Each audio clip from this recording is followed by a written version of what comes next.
Welcome to Silly Girl Trips, and thank you for joining me as I journey through the trips of my life. And today we are going to talk about how mental illness people can achieve goals, and especially if you're bipolar 2, ADHD, or PTSD, or all the above, and then some.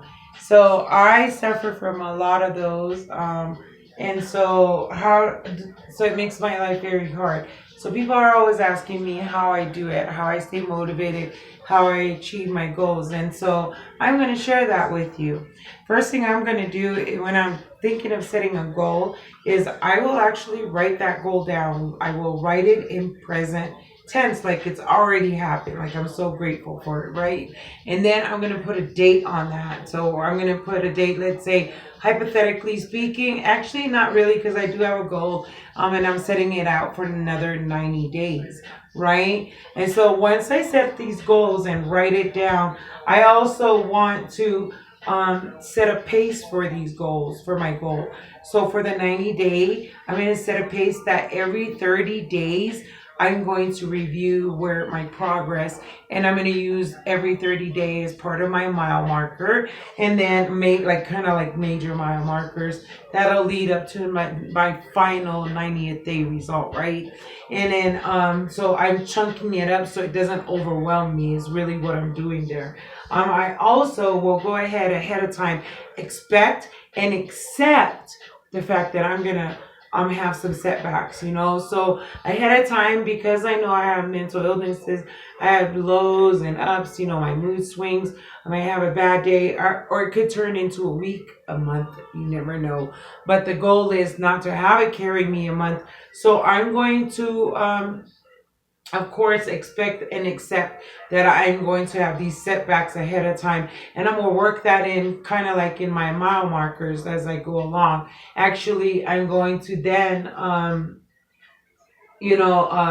like short, like every 2 weeks, then check myself, because I'm so many mile markers within that 3 months, within those 30-day increments. So then I'm going to divide those 30 days, and every 2 weeks I am going to check my progress, because you never know. I don't want to stay in a slump or a low for a full 2 weeks and I'll accomplish nothing, right? So that 2 weeks is a really good mini mile marker to check myself.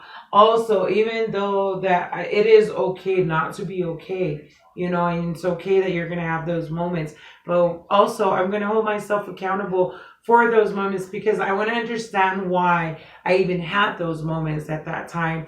And maybe, spend, like look into that, because not only will it help me get to my 90th day on that goal, it's going to make it so much easier for me to recognize that during the next time, or my other goals that I'm going to be setting for myself, right? Because I'm always going to want to grow, expect myself to be better than where I'm at currently.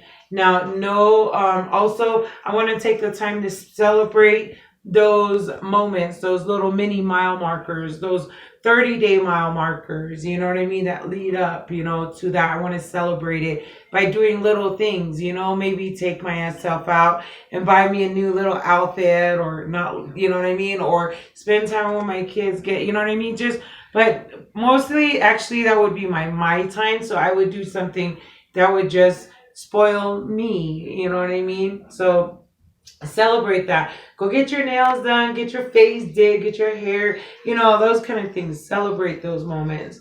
Also, know your team, know who's behind you, because you're going to need to ask for help as you go along with your goals, no matter how small or how big they can be.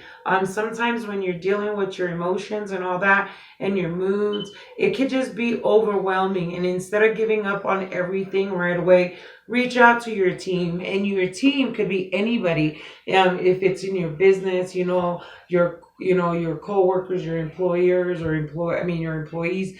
Also, it could be the people that you're networking with, or definitely be your family. And my team right now is majority my family, my children. They help me out when I'm doing something. They're making me breakfast, coffee, they're holding a light and a camera and recording me.